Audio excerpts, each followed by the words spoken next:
Le développement personnel et le New Age parlent souvent de devenir une meilleure version de soi-même, de s'élever, de se purifier, de tuer son ego ou d'augmenter sa vibration. Ces objectifs semblent inspirants.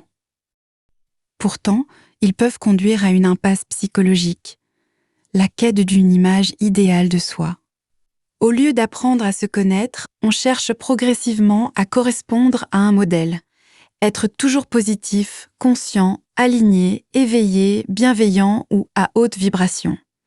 On ne développe plus son être, mais un personnage. En psychologie, ces dynamiques évoquent ce que Donald Winnicott appelait le faux self, une personnalité qui se construit pour répondre à un idéal plutôt qu'à ce que l'on ressent réellement. Peu à peu, certaines émotions deviennent inacceptables. La colère, la honte, le doute, la peur ou la tristesse sont perçus comme des signes de faible conscience. On apprend alors à les cacher plutôt qu'à les écouter.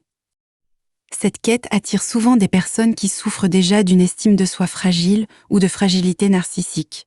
Lorsqu'on s'est longtemps senti insuffisant, l'idée de devenir enfin éveillé, choisi ou plus conscient que les autres peut être extrêmement séduisante. On passe alors d'une image de soi dévalorisée à une image de soi idéalisée. Mais les deux restent prisonnières de la même logique, celle de l'image. À partir de là, un mécanisme de clivage peut s'installer. Le monde se divise entre les éveillés et les endormis, les personnes à haute vibration et celles qui vibrent bas, celles qui ont une conscience supérieure et les moutons. Les qualités que l'on veut voir en soi sont idéalisées, tandis que tout ce qui menace cette nouvelle identité est rejeté. Ces parts rejetées deviennent alors des zones d'ombre. Ce rejet favorise aussi la projection. Les aspects de soi que l'on refuse de reconnaître sont attribués aux autres. On dénonce leur ego, leur basse vibration ou leur conscience inférieure. La comparaison devient permanente et l'identité se fragilise. Il faut alors construire des défenses pour éviter qu'elle ne s'effondre. Le paradoxe est là.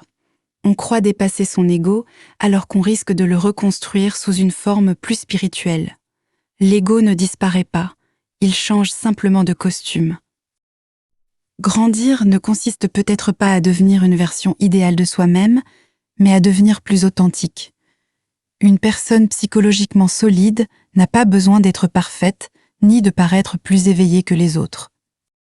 Elle peut accueillir ses contradictions et toutes ses émotions, reconnaître ses limites et accepter qu'aucun être humain n'est uniquement lumière ou uniquement ombre.